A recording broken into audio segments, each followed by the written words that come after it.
Fallait bien que je fasse une vidéo sur ça un jour. The Amazing Digital Circus, ou en bon français, l'incroyable cirque numérique. Ouais, c'est sûr qu'en français, c'est moins stylé. Les Québécois, retenez la leçon, bordel. Bref, apparu le 13 octobre 2023, cette émission a rapidement pété des scores avec plus de 100 millions de vues en moins d'un mois. Et ça s'est même rendu sur Netflix, bordel. Aujourd'hui, le premier épisode compte près de 441 millions de vues. C'est plus que Bully de Jennifer Lopez. Je tiens à le dire. Et le reste des épisodes tournant autour de 100 millions de vues, la série a clairement pété des records pour une simple série créée sur YouTube. Glitch, la chaîne ayant créé The Amazing Digital Circus, sont aux anges. Purée, j'imagine même pas l'argent qu'ils se sont fait. Quelle belle opportunité pour vous demander de vous abonner. Oh ta gueule. S'il te plaît. D'ailleurs, je savais pas comment rapporter ça, mais... Vous avez vu toutes les horreurs que les gens ont créées? Vous me dégoûtez, bande de gros fils de pute! L'humain est un expert pour voir un truc innocent et se dire laisse-moi transformer ça en petit branlé pour ce soir. Je vous jure, il y a tellement de porn à propos de cette série. C'est un ami qui me l'a dit, hein. Bon, donc on va rapidement faire le tour, vous me connaissez, mais pas aussi long que la vidéo de One Piece parce que putain, elle m'a pris près de 150 heures de montage. Allez la voir! S'il te plaît. En résumé, c'est 6 personnes bloquées dans un monde virtuel qui s'avèrent être des vraies personnes.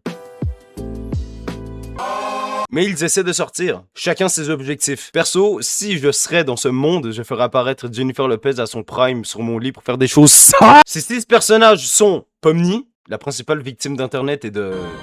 Voilà. Gangle, elle fait que chialer, je l'aime pas. Zooble, qui est constamment blasé de tout. Parle pour toi. Si quelqu'un me cherche, qu'il aille se faire Attendez, mais qu'est-ce qu'elle fait à chaque fois que les autres sont en aventure? La possibilité d'avoir des relations sexuelles. Oh putain. Oh, la cochonne, elle se doit. Finger, qui représente mon état actuel avec toutes ces guerres et politiques dans le monde. Purée les gars, j'en peux plus. J'en peux plus! On fait une révolution! Rien à foutre des conséquences! Rien à foutre de la dépression! Suivez-moi! On y va! Ragata, qui est la meuf trop gentille qui hausse jamais le ton. Elle reçoit le même niveau d'attention que des modos Discord. Jax, le rigolo. Ouais, quand ils deviennent fous et perdent la tête à l'idée de ne jamais pouvoir sortir, ils deviennent des sortes de gros caca noirs avec des yeux partout. Caca. Ils font des aventures en tout genre, justement parce que Kane a créé ces fameuses aventures. Ah, ce fils de pute, on y vient. Vous n'avez pas le droit de me dire non. Ok, je me calme. C'est une IA qui a créé tout le cirque, et il est désespéré pour qu'on l'aime. Miskin. Mais ils ne veulent pas rester. Ils ne veulent pas vivre l'éternité ici, vous comprenez? Est-ce que moi, je voudrais rester? Vous connaissez déjà la réponse. Animal qui vit parmi nous. Étranger? Non, non, meurtre. Mais évidemment qu'ils ne veulent pas rester avec Kane. Ils les torturent sans même le savoir.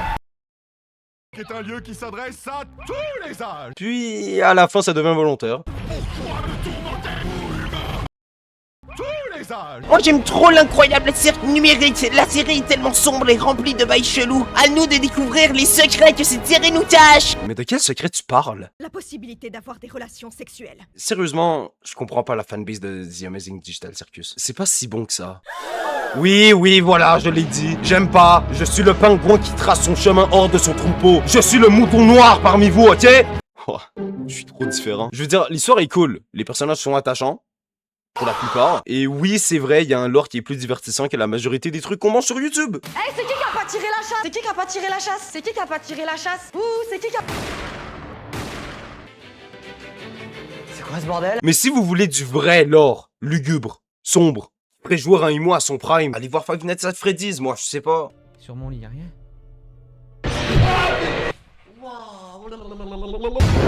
Ou Bendy and the Ink Machine. Très bon lore, une histoire originale de vieux personnages d'animation qui prennent vie et qui veulent la mort de leur créateur. Je le conseille fortement. Sinon, vous vous rappelez de Gummigoo? Je voulais juste dire son nom. Ça m'a fait grave rire quand il est mort. Sinon, on peut parler de la princesse dans cet épisode. Je suis sûr qu'elle est bien chargée en bas. Elle le cache juste avec sa robe, machallah, elle se préserve. Ah ouais, après, il y a eu une aventure dans le manoir hanté, là. J'ai bien aimé l'épisode 6, sinon. C'est quand Kane enchaîne les aventures une par une. Son jeu d'acteur est incroyable. J'ai du mal à croire qu'il est vegan. Quoi? J'ai une petite idée. À un moment, ils sont sur le point de s'échapper, mais on découvre que depuis le début, tout ça, c'était une aventure. Et oui, imaginez 2 secondes être à leur place. Perso, je me serais corrompu après ça. C'est qui, ça? Il y a toute une histoire autour d'un lapin et d'une grenouille qui s'aiment. Mais c'est quand que ça baisse? La possibilité d'avoir des relations sexuelles. Jax est probablement le personnage qui a été le mieux écrit de toute la série.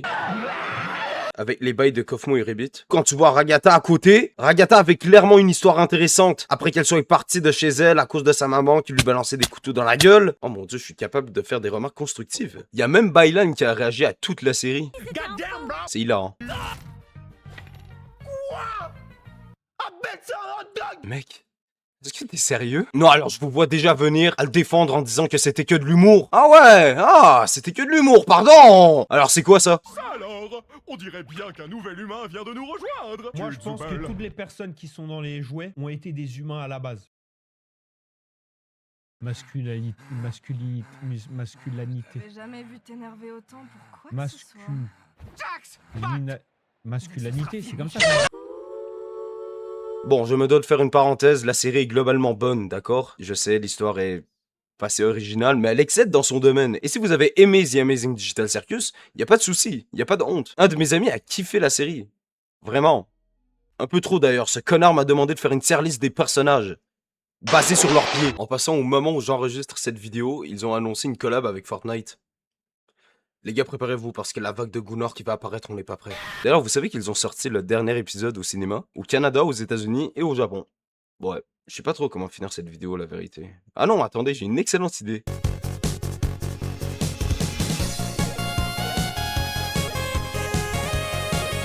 La possibilité d'avoir des relations sexuelles.